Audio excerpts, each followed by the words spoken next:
one day I would do it real big, real big, real big. I know what my real niggas feel is.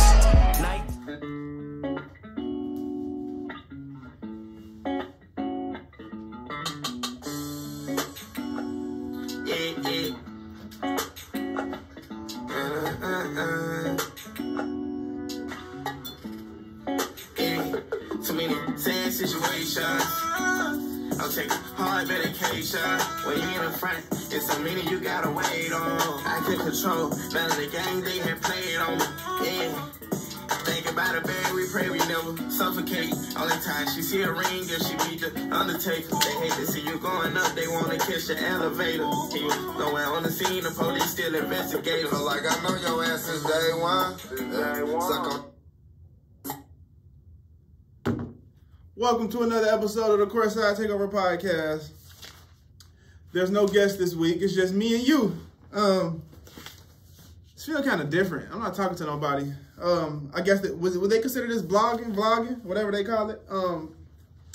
So last year, I don't like the fact that I didn't give enough content. I didn't give the people enough content. It was like we got inconsistent pods. Like we'll be here one Tuesday, we'd be off one Tuesday. So we here. I wanted to still get the people content, even though I might not have a guest on, or even do if I do got a guest on. On these segments, when I'm not doing interviews, I will also have people joining me. People, maybe a referee. I got friends that's referees. I got friends that's coaches. I got friends in the basketball world. So, you know, tell them who joining me. So, we're gonna get into a lot of different things. I want to start off by saying prayers to the USC commit, the McDonald's All-American Aaliyah Gailey. I hope I'm not pronouncing her name wrong. Who was shot and injured this past weekend at a team party, the USC commit. And I want to start off by saying this is the first really pod I had talking to everybody since Tav won state and Purcell Marion girls won state. I want to congratulate them for bringing rings, bringing championships home to the city, bringing the spotlight onto the city. I'm trying not to talk too fast. People say I talk too fast when I do this. So also, we cannot forget about Brittany Griner. I don't think this is getting a lot of publicity and a lot of attention. So being global media, yeah, I said global. We not local. You got to manifest it. If you want to be global, you got to speak it into existence. So me being global media, I want to make it my duty and my job to bring that to everybody's attention. Every podcast I do, I'm going to shout out Brittany Griner and shout out how many days she's been incarcerated, which is 51 now. Just bringing that spotlight on her, because if this was LeBron James, if this was Steph Curry, if this was Joel Embiid, if this was any of the NBA superstars, the mega stars, the Jason Tatum, the Jaylen Browns, this would be getting a lot of more exposure. This would be everywhere. It'd be several people out there trying to help Brittany Griner out or give her a hand. So I just don't want that to go unseen, unnoticed, unheard of. I just want to keep that in the air, let people know Brittany Griner is still detained over in Russia. So free Brittany Griner. With that being said, I'm so upset. I did one of these things. I recorded. So y'all know my podcast coming out on Tuesdays. I recorded one yesterday on my Canon, but it ended up cutting off like halfway through the video because I think it was like a 32 gig or something I was using. But my 32 gig SD card, but I need a new one. So whatever. We on the iPad now. I like the Canon quality better, but I want to start off with something that's been bothering me. I don't want to say it's been bothering me, but I don't think it's been evenly balanced in a while. And that's AAU basketball. I think it's so watered down and washed up. I hate saying when I was growing up like I'm an old head or something, fairly young, but when I was growing up, it wasn't all this Nike circuit. It wasn't the Under Armour circuit. It wasn't the Adidas gauntlet or whatever. It wasn't none of that stuff. The best people, you go to nationals and y'all compete, you know? Or you play in your region, you compete for your tournament, you're right. These circuits watered it so down on the simple fact the kids are not getting the proper development, you ask me. I don't even want to say you ask me, it's been proven. So let me give you a prime example. I'm here in Cincinnati. The Queen City Profits used to be one of the premier teams in Cincinnati. Teams everybody looked forward to going to play for, that wanted to play for, that everybody wanted a piece of the profits. Back when I was growing up, it wasn't no Nike team. It wasn't no, I think it might have only been the Nike circuit. Matter of fact, let me correct that. It might have only been the Nike circuit. I don't think Under Armour was established yet. I don't think Adidas was established yet. It might have only been the Under Armour circuit. With that being said, it still gives you an advantage because kids not, so for example, you got every kid from Indiana, every kid from Kentucky, and every kid from Ohio teaming up to play on the same team because that team is sponsored by Nike and all the players, like they grabbing all the players. So back in the day, well, not even back in the day, about 10 years ago, that wasn't the case. 10 years ago, hey man, you play for them? How about I play for them? We gonna play for this organization. We gonna work on developing these athletes so we can build this program. Now, that's really not the main case. We really not here to develop athletes no more in AAU basketball. AAU basketball is all about who can get the most shine, who can get the most exposure, who can get the best rings. Man, hold on, speaking of rings, that's like the craziest things. Now, when I played basketball, I played for a little small so we practiced outside downtown on Wade Street Park. It was called a Cincinnati Triple Threat. Shout out Steve, shout out Boo. I played for Cincinnati Triple Threat. We played in the tournament at Hughes when they had the wooden bleachers. It looked like the dungeon in there. We got a trophy once we won. These kids are getting real live like jewelry now, like rings.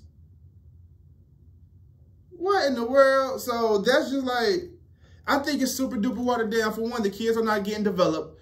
Your parents are pushing all these money into the kids saying, I want to pay for this out-of-town tournament, and you got these organization owners collecting all these fees, but their child is not progressing. Your child is in the hands of these programs from 5th grade to 9th grade, and you wondering by the time your child gets to 9th grade, he still look like he in 5th grade. That's because it's rarely you see a program out here that's really developing and is really just really for the kids. Who's really for the kids? Because now it seems like all the top AAU programs have all the top players. Think about it. Just really think about it. As you sit here and think, name your favorite AAU program and name how many players they have nationally ranked on that team. Now think about some of these AAU programs you know in your city, whether it's Cincinnati, whether it's Dayton, whether it's California, whether it's Florida, Atlanta. Some of these tongue twister. Some of these AAU programs that you know in these other cities and states were players you never even heard of. Were players that's just been playing a couple years. And I'm going to tell you this. I'm going to do you one better. Look who at the helm. So look at some of the top athletes and who they play for in the AAU program.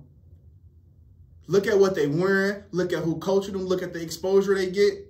Then for some of these up and coming programs, look who coaching your kids. Look, is your kid getting the proper development?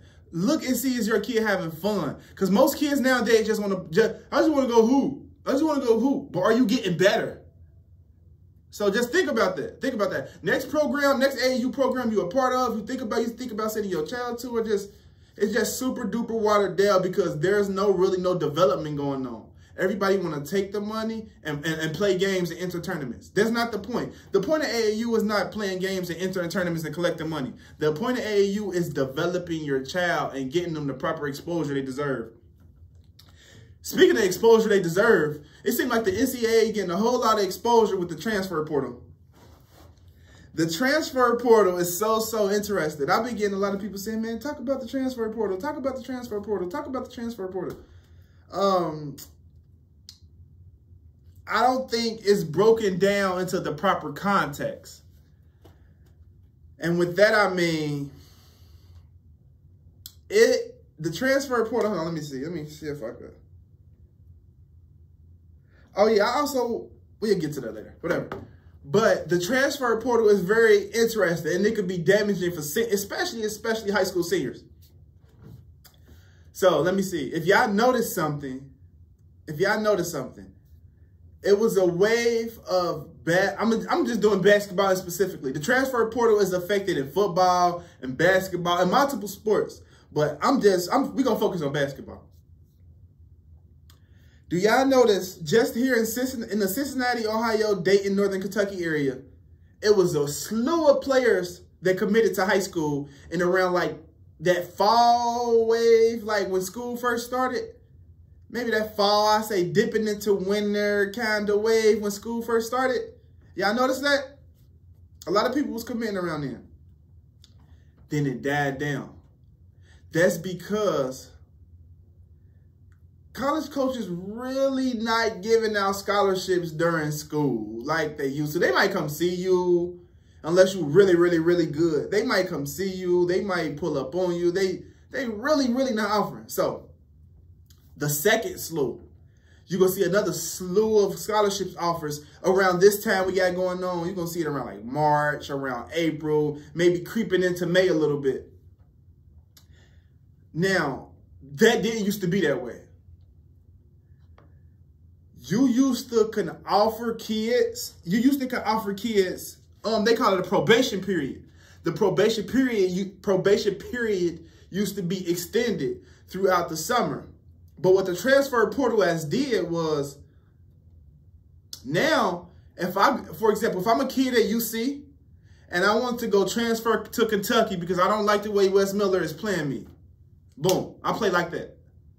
I don't have to sit out a year. I'm not waiting to get papers signed. I don't have to redshirt and use a year eligibility. I don't have to do none of that. Soon as I leave UC and John Calipari like what I got to offer, I'm playing, which makes it really, really hard for high school seniors. So, talking to a college coach, I would say I got a couple connections. Talking to a college coach, I ask, I say, what are you looking for? This is a D1 coach. I say, what are you looking for when you go scouting or recruiting? He said, we don't even look at high school seniors. He said, high school seniors are at the back of our list. They go to the transfer portal, they go to JUCO, they go prep, then they go high school seniors. So the players you see commit in that fall slew of waves, the Bowen Hartmans, the Evan Mahafis, the what's her name? The KK Bradfords, the players like that who committed in that first slew, those are the players was like, okay, to me, I'm not gonna say this is what happened, but to me, in my opinion, those are the players that was like, we ain't waiting on nothing. The opportunity is here. Let's attack it while it's in front of us. Bullseye. So I think those are the slew of players was like, okay, this is what we got. Those are the slew of players who also college coaches knew what they wanted. They knew this is the person we got. We're going to apply that pressure. We're going to do everything to show you that we want you. Just my personal opinion and my experience just from being around the game. Now, with the transfer portal is, these high school seniors, if you didn't commit in that fall slew of waves, that makes the summer period a lot more harder than what people really realize, because now it's the summer. So if you are a high school senior and you think, okay, I thought I knew what I wanted, but I'm going to wait till the summer of my high school year, then that makes it kind of tricky, because once a college coach sit down and analyze, he going to say, now look, we're going to see what we got all coming here from the transfer portal, the guys that's already been through the trenches, the guys that have already played for these D1s, D2s, these major programs, the guys that already got the experience under their belt, the credits under their belt, the professionalism coming into it, knowing what to expect under a major program, under a major coach, already in shape, in the college basketball shape. Y'all don't know. It's a whole different ball game than playing 4 8-minute quarters than playing 2 20-minute halves. That's a whole different ball game. 15 minutes. Yeah, whatever. But that's just a whole different ball game. So once these college coaches say, then we're gonna see what we can pull from the transfer portal. Okay, we don't see what we like in the transfer portal. Then we're going to transfer. Then we're going to see, okay, what are these JUCO guys looking like? The JUCO guys, I think they don't get enough credit. These are the guys that's been through the trenches. When you play JUCO, You know, you've been through the trenches. You've been on them plane rides. You've been on them bus trips, them long nights. So it's like, when you go D1, it's like a luxury life, kind of, if you're coming from JUCO. If you're coming from JUCO to D1, it's like, it's a piece of cake. Same thing with prep. Now we're looking at these prep athletes. Some of these Mount Verde, some of these Brewsters, some of these, even a school like, I consider Sierra Canyon might be like a prep. If you're a Sierra Canyon, you at a prep school. I don't consider you no regular athlete. So even schools like this, they are looking at like, okay, then as you high school seniors, who was we looking at in that probation period or prior that now we can offer, that now we can send offers to? That can get kind of tricky too. That can get kind of tricky. So that can get kind of tricky. Oh yeah. I wanted to show y'all this. While we segue, I was about to start talking about the playoffs. I still ain't do my playoff preview. I was supposed to do it yesterday. Y'all was gonna hear my predictions. Now I'm gonna sound kind of old, outdated, credited. But I still got my notes here so y'all can see what I'm working with. When I do these type of pods, these more like personal. Like, I'm gonna be on here talking. I'm gonna be on here. Yeah, I might let a S-bomb go. I don't know. I might say, oh shit. So, but it's all out of like personal. Like, I want you all to know who I am. So with that being said, if y'all see me using this, I like to call this Maggie. It's like my little magnifying glass. It helps me see things better. If you know my story, you know. Also, y'all might use regular notebook paper. Y'all call it composition books, but me being visually impaired, this is what I used. If y'all see it, it's like, it's for my podcast people, my people that's not watching it on YouTube. It's regular white paper. Like, put an example of printing paper with thick, bold lines, just so it makes it capable for me so I can see. And, but with that being said, that's that. I want to get into some playoffs. I'm going to get into some playoffs. The playoffs been super duper exciting lately. I've been super excited. A series I want to start off with covering. Secretly, I'm a Miami Heat fan. Don't nobody know that. I did not come out the woodworks. If y'all go in my office right now, we might take a tour in there after the pod. I got a Dwayne Wade poster hanging up. I've been a Wade fan since I seen him hit a shot over Kobe Bean Bryant. Rest in peace to Mamba, and stand on the scores table. I ain't gonna show y'all what he said, but y'all know what's up if y'all watch the game. But that's my guy. So we're gonna start off with this Atlanta series versus the Hawks, man. You know what makes Miami so dangerous? The last game of the season, Victor Oladipo scored 40 points in the first game. He got a DNP. Just think about that.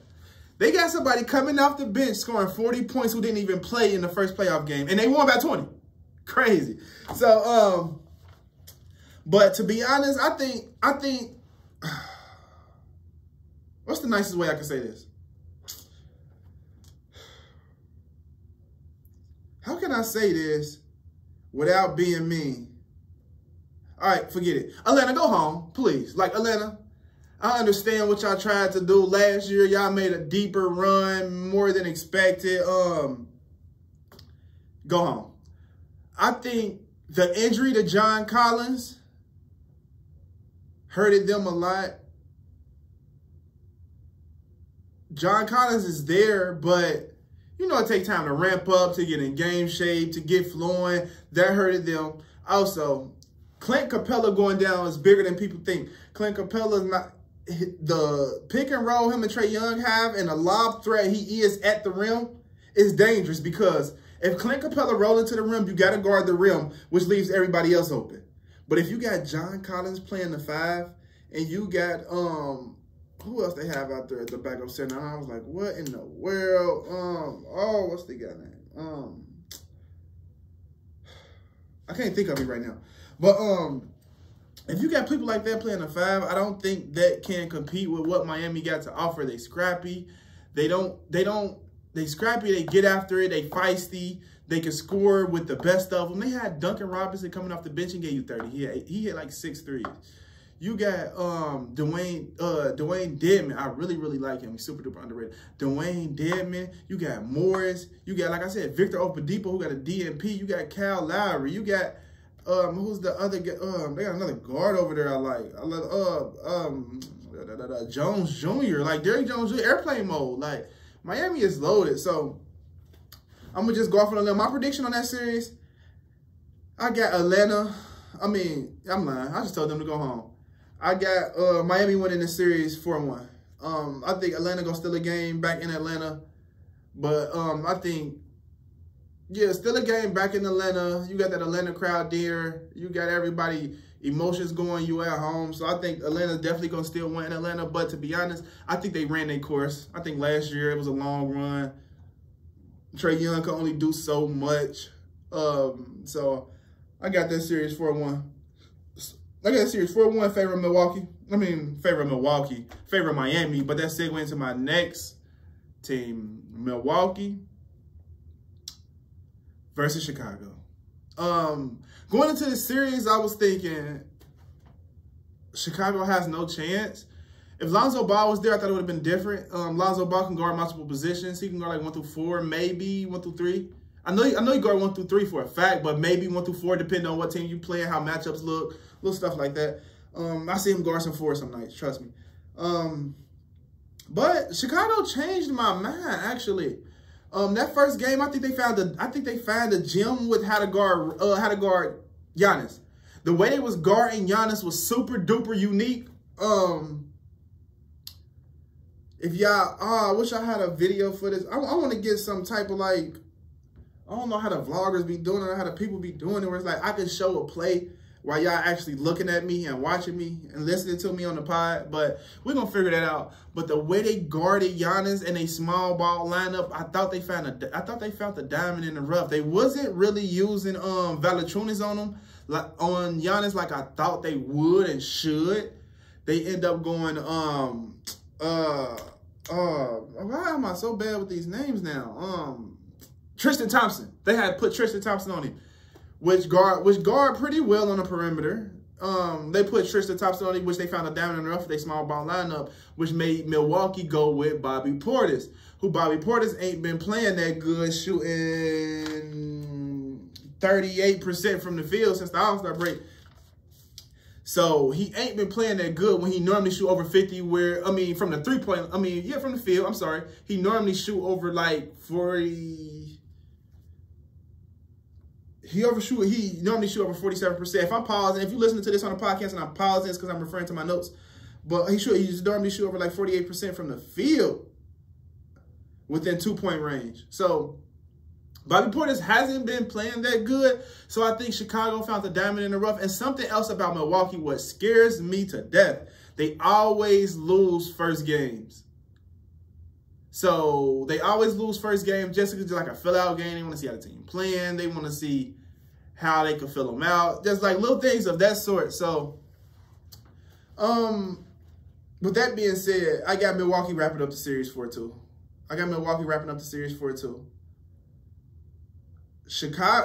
Chicago could still win in Milwaukee tomorrow night. Mark my words. Chicago could still win in Milwaukee tomorrow night. This series is so exciting, man. Brooklyn and Boston. That series is crazy. So, going into the series,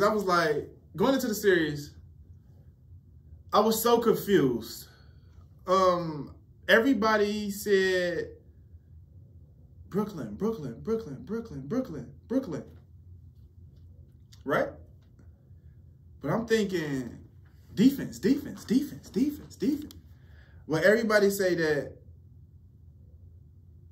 Kyrie and KD, if they come to play, then they could give them problems, which I agree with. Don't get me wrong, I agree. Now that we know this, Boston got the Defensive Player of the Year. Boston got Jason Tatum, who's also got Defensive Player. Do y'all listen? Cool fact, fun fact. Do y'all know Boston had 3 players on their roster who got Defensive Player of the Year votes? That's never been done before. in NBA history. Jaylen Brown, Jason Tatum, and Marcus Smart all got Defensive Player of the Year votes, and Marcus Smart won it. Listen, do y'all know Al Horford held Kevin Durant to 5 of 18 shooting when he was guarding him? Do y'all know that Robert Williams hasn't even played yet? So when I'm looking at, granted, Boston won at the buzzer, but it's also multiple things you can point towards. Jaylen Brown was dealing with a bum nose the whole second half and down the stretch. He wasn't really focused on his nose. I like to be objective. You can't count on Marcus Smart giving you 20 points every game. You can't count on Al Horford giving you 20 points every game. You can't. That's just not gonna happen. You can't count on Kevin Durant playing that. That's probably the worst game I've ever seen Kevin Durant play. You can't count on Kevin Durant playing that bad again. Those are some things you can't count on. But when people say those things like, okay, Kevin Durant had a bad game, expect him to have 40 next game. Yeah, but you are talking to a guy who witnessed Kevin Durant score 55, Kyrie Irving scored 36, and lost by 8. So pump your brakes when you talking Brooklyn and them getting the job done, because they have yet to show me they could defend when it's crunch time. I wish I could show you that play. The last play of the game, when Jason Tatum got the wide open layup to win the game, all 5 Celtics touched the ball, and it was a backdoor cut to the rim. Layup for Jason Tatum. All 5 Celtics touched the ball. Y'all know what time it is. Y'all know what's going on, and you can't just play up and pressure. Yes, Kyrie Irving giving you 36 points. He averaging 31 in the series. But who is he going to guard? Seth Curry. He had 6 points the first game. It's just little things like this. Somebody else, who else played well for them? Oh, my bad, nobody. So I'm just not sold on Brooklyn. I'm really not. I'm not sold on him. Maybe if Joe Harris was there, I'd be a little more. But he giving you the same thing Seth Curry giving you. And when Joe Harris come back, what are you going to do with Seth? Just little things like that, and I'm not sure about. And also, too, the Celtics are physical, man. The Celtics are physical. And I don't think, to be honest, I don't think Brooklyn want that smoke. I don't think Brooklyn want, Kyrie do, but Brooklyn don't. Have anybody seen LaMarcus Aldridge? Call me when y'all see Blake Griffin. Shannon Brown, hello. No, I said Shannon. Is his name Shannon Brown? Bruce Brown. I'm thinking of the old Lakers. Bruce Brown, hello. So I'm not so, I believe it when I see it. Believe it when I see it. Oh, so that series, Boston, I got Boston, I'm not going to be no dummy now. This series could go 7. I'm not going to be no dummy now.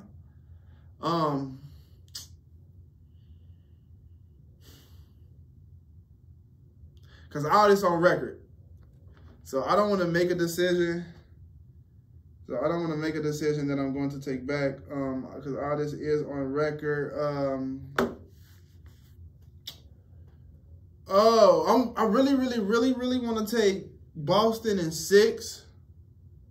I really do. But I'm going to say Boston in 7 on the simple fact Game 7 is in TD Garden. And you don't want to go to TD Garden in no Game 7. Ask LeBron. Okay, my favorite series.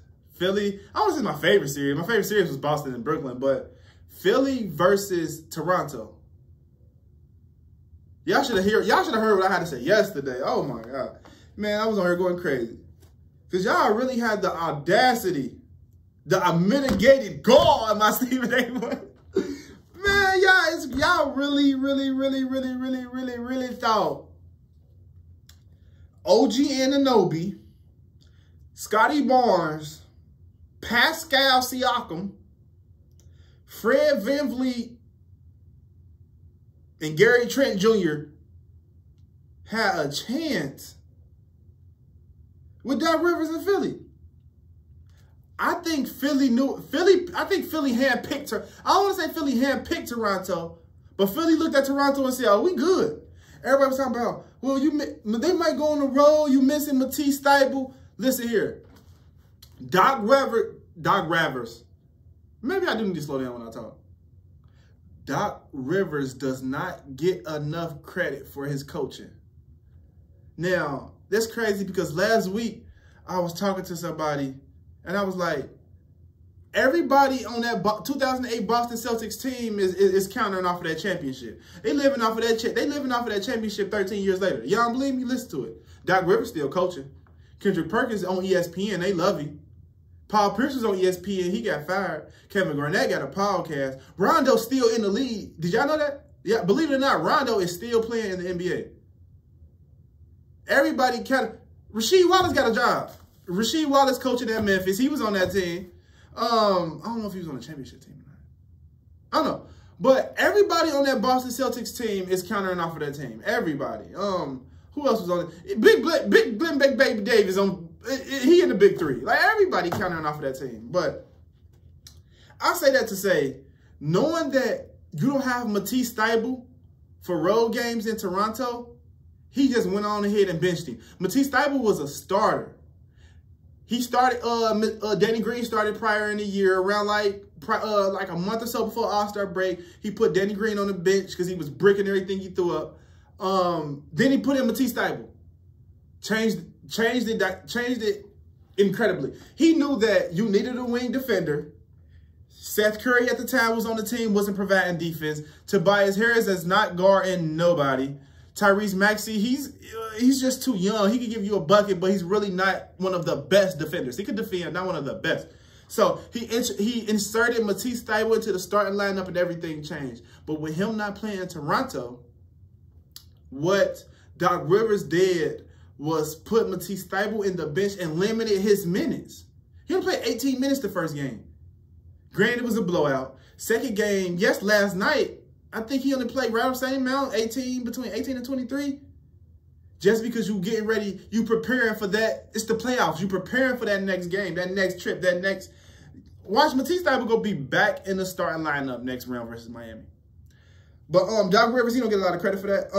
Something else too that, man, you know what pisses me off?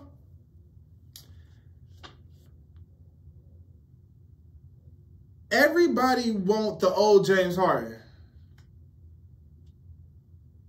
Hello? Y'all seen Tyrese Maxey play lately? Tobias Harris had 26 points the first game. They got somebody in Philadelphia that wear the jersey number 21, who I think should be the MVP of the league.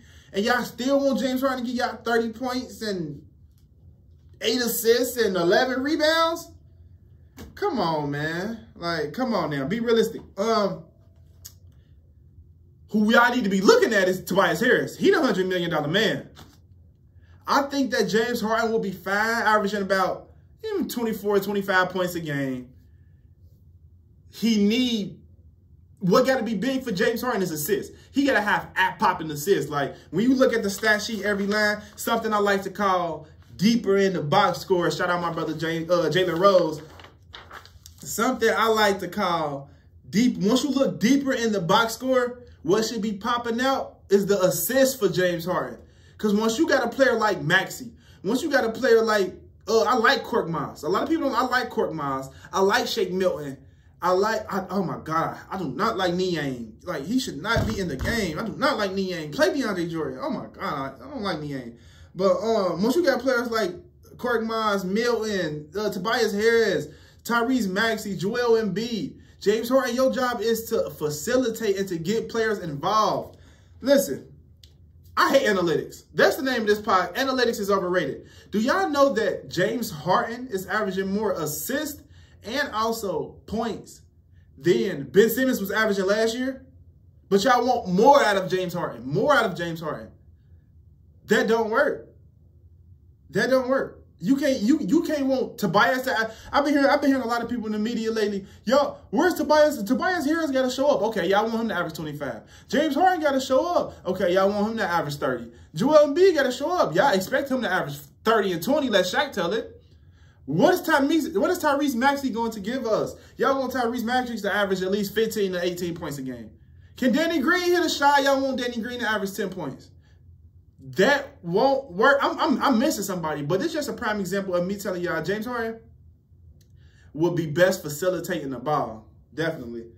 James Harden definitely will be best. I should have brought some water in here. I don't even know. Yeah, definitely should have brought some water in here. But definitely will be best facilitating the ball. But my prediction in that series, before I had it going 4-2, now this might be a gentleman's sweep, to be honest. Toronto might get a game. So Toronto might get a game. Woo! Golden State versus New Orleans. Listen. No, I'm sorry. I said Golden State versus New Orleans. New Orleans versus Phoenix. We're going to just get that away. I'm not going to talk about that. CJ McCollum. I know you get married this summer. You could find you and your wife a nice little vacation spot. Brandon Ingram. You been heard, it's time for you to rehab. Zion, I seen the chain. It looked nice, Brody. But you could just go ahead, eat some of that Cautious Kitchen or whatever y'all got down there in New Orleans, because it's over, bro. It's a ball game. Kiss the baby, wrap it up. This is sweet. I say that as kindly as possible. This is my bold prediction. I've been telling people that I've been screaming this. I've been beating my chest about this. I've been going crazy. Minnesota not going to win another game. Minnesota not going to win another game. Listen to me. I love Anthony Edwards. I love Karl Anthony Towns. D'Angelo Russell, whatever. Minnesota not going to win another game. I think that's what Memphis needed. I think Memphis needed that loss. Memphis needed another team to look them dead in their eyes and say, I got your number. And that's what Anthony Edwards did to Ja Morant. Anthony Edwards is one of the only young guys. Don't granted, you got LaMelo Ball, you got Luka, you got Devin, you got Jason, he's multiple guys. But Anthony Edwards is one of those guys that could look Ja Morant in his eyes and say, I could do everything you could do and better. Literally. Do y'all know Anthony Edwards is built like a linebacker for the Cincinnati Bengals? Anthony Edwards is huge. He one of the only people that could look him in his eyes and say, I can do everything you can do. Karl Anthony Towns. What makes this series is what's going to make it dangerous. Karl Anthony Towns could pull Steven Adams out to the perimeter and force him to guard, which Steven Adams don't like doing, which forces you to play Jaren Jackson Jr., which you are going small ball, which could be dangerous because can Jaren Jackson Jr. bang with Karl Anthony Towns down low, being the fact that Memphis is a grit and grind team. Memphis like to play a lot of one-on-one. Memphis like to switch a lot when Jaren Jackson in the game. They really don't switch a lot with Steven Adams in the game. If they do, it'd be like a 4-high switch where Steven Adams down low, then you got the guards really and the wings really switch, and they might switch something with Steven Adams, but if you notice them switch, it'd be heavy help. But with Jaren Jackson in, if you notice, Memphis switch everything. Which could cause what could be good for Memphis, but could also be good for Minnesota, because if you put the ball down low. But what scares me is, no, that don't scare me. What keeps me confident is Karl Anthony Towns do not know what the block look like. He don't know what the block look like. He been in the house his whole life. He don't know what the block look like. He's scared to go down there and bang. That's what keeps me confident and lets me know that that's what Memphis needed. That's my bold prediction. My bold prediction. Minnesota will not win another game. Bold prediction. Minnesota won't. What else I got on this thing? These songs, we did missing somebody. I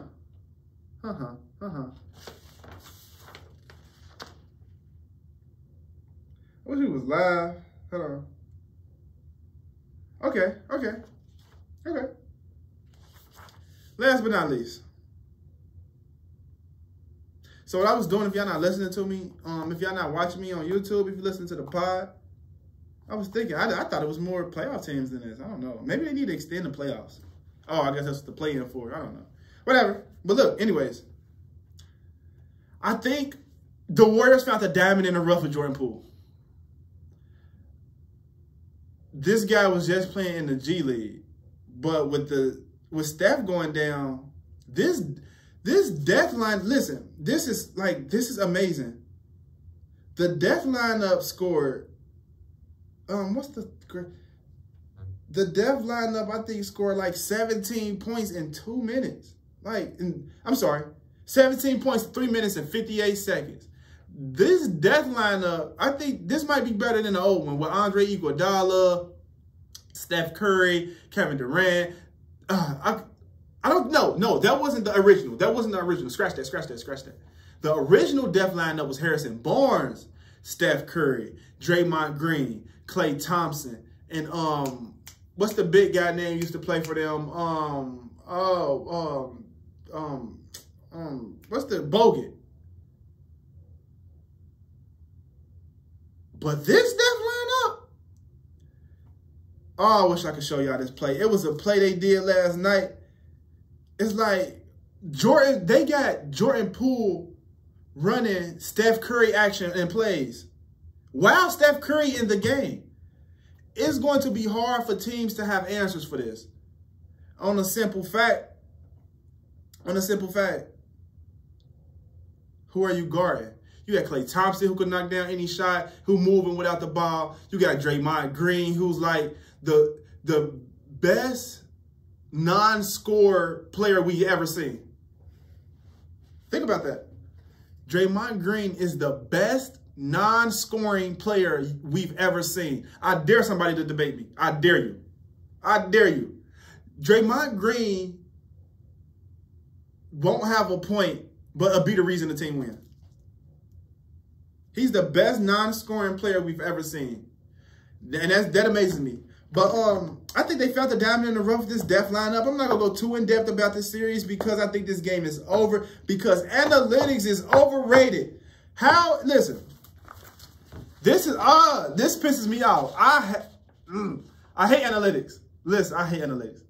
Analytics is you can swap analytics any type of way. I could tell you crack is more addictive than cheese, and I can also tell you why crack is not good for you. No, I can tell you why. I'm sorry, I said that backwards. Bear with me, bear with me. Stay with me, y'all. Stay with me, stay with me. I can tell you, I can tell you why cheese is more addictive than crack. This is a fact. And I can also tell you why crack is not good for you. It's analytics to prove both. With that being said, there's no way no one on this planet Earth is going to tell me Nikola Jokic is the best player since Wilt Chamberlain at the center position. Stop it. Look, Nikola Jokic shouldn't be the MVP this year. The only reason Nikola Jokic is the MVP is because he's the first player in NBA history to have 2,000 points, 1,000 rebounds, and 500 assists. And the media loves to control the narrative. Let LeBron be playing Golden State in the first round of the playoffs and be looking this bad. Nikola looked terrible, but he's the MVP. Yes, it's a regular season award. Granted, yes, we know that. But there's not enough PER, all these dumb stats they make up to tell me that Nikola Jokic is the best center since Wilt Chamberlain. If he is, I need the proof. The proof's not in the pudding. He's averaged 10 assists. I'm telling everybody. Have y'all watched the first 2 games? Have y'all? So the NBA came out about 3 or 4 years ago and said, we're going to release players' official height, not height with the shoes on. So before they made that announcement, Draymond Green was listed at 6'9", 6'8". Draymond Green 6'6", dog. Hey, Draymond Green is 6'6", dog. There's no way, the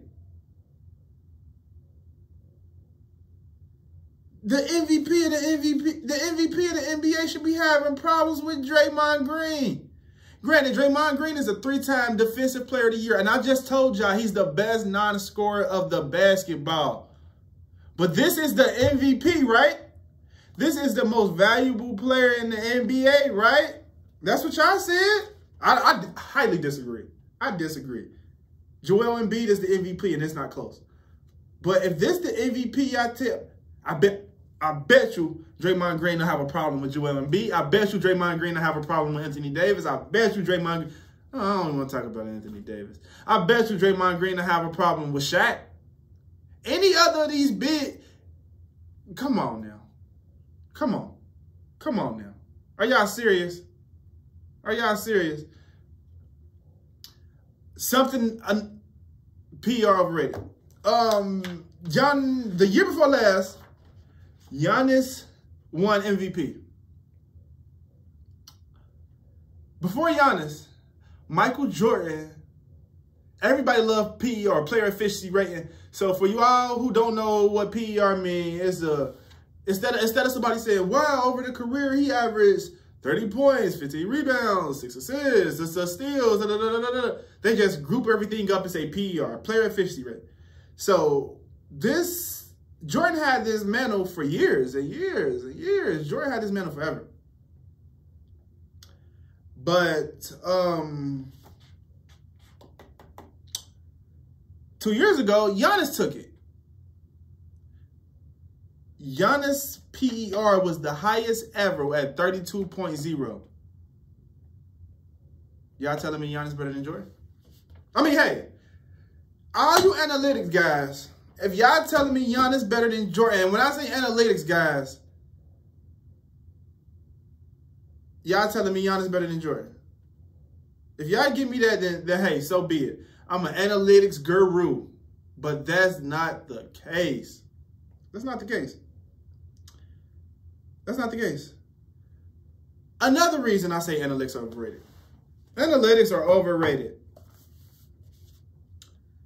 Daryl Morey, he came into the game. He said, if we, something else too. Analytics was not, everybody think analytics started with Daryl Morey. It didn't. It started with, I don't want to say it started because analytics been here, but I think it was introduced to basketball with the 7 seconds or left Suns. But Daryl Morey put it on steroids. He took that Houston team and said, can I take James Harden and say, yeah, it ain't about how many we make, it's about how many we get up. Listen, everybody don't have a Steph Curry, Klay Thompson, Jordan Poole, Kevin Durant, Andre Iguodala when he was there in his prime stages, for lack of better words. Everybody don't have those guys. So once all these GMs and these idiots, as my guy Charles Barkley said, once all these GMs and these idiots looking at all these stats, I'm saying, yeah, man, just go out there and shoot them. Just go out there and shoot them. No, Steph Curry is a career. Listen, a career 41% three-point shooter. Klay Thompson is a career 39% free throw shooter. I mean, three-point shooter. Jordan Poole is a career 39% free throw shooter. So some of these analytic idiots, oh, I like that. I kind of got a ring to it. Analytic idiot. Some of these analytic idiots will be like, go out there and just shoot them. Go shoot them. It don't make no sense if you shooting 40 and making 10. But, so let me give you a prime example. Phoenix Suns, they don't get up a lot of threes. That's probably why I like watching Phoenix and Chris Paul. Mid-range king Devin Booker. Mid-range king Chris Paul. Mid-range king, what's the young boy they got over there? He been out for a while too. Is it Cam? I like him, little lefty point guard. I want to say Cam. Mid-range killer, man, with the left. They ain't out there shooting no threes. Somebody else. Memphis. Do y'all know Memphis lead the NBA in paint points? Ja Morant lead the NBA in all points scored in the paint by a guard. Analytics are overrated.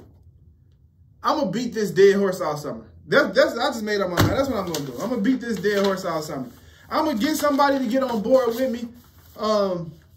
Thanks for joining me. I feel like I'm so thirsty. I feel like I'm gonna talk my life away. Thanks for joining me. I want to have somebody here with me next week, next Tuesday. We're gonna think about it. He was supposed to be here today. I don't know what happened. He probably ran into troubles. But I'm going to get somebody to try to join me next week. And we're going to go further in depth into this. We're going to go further in depth into this. We're going to further in depth into the analytics situation. And I also want to expound on this AAU situation. I think I touched it, but didn't touch bases like I really, really want to. So I probably bring 2 people in, now that I'm thinking about it. It might be an AAU coach from a circuit that's not on the market. For example, from a team that's not on the EYBL or Adidas Gauntlet or Under Armour circuit, something like that. And I want to bring my special guest on. So this is the content I want to provide for you all from here going out. But I appreciate you all for joining the podcast. Please like, subscribe. If you like what you hear, if you like what you see, maybe even if you don't, just subscribe and don't listen. I don't care. Just subscribe. Thank you. If you listen to the podcast, tell a friend. We got this cool podcast, CourtSide TakeOver. Is dope. Also, CourtSide TakeOver Skills Camp. Make sure you are getting the kids signed up. It is June 17th through the 19th. Last year was great. This year going to be bigger, better, more fun. So please, please, please sign the kids up, sign the babies up. And I am your gracious and grateful host, Des Scruggs. Until next time, peace.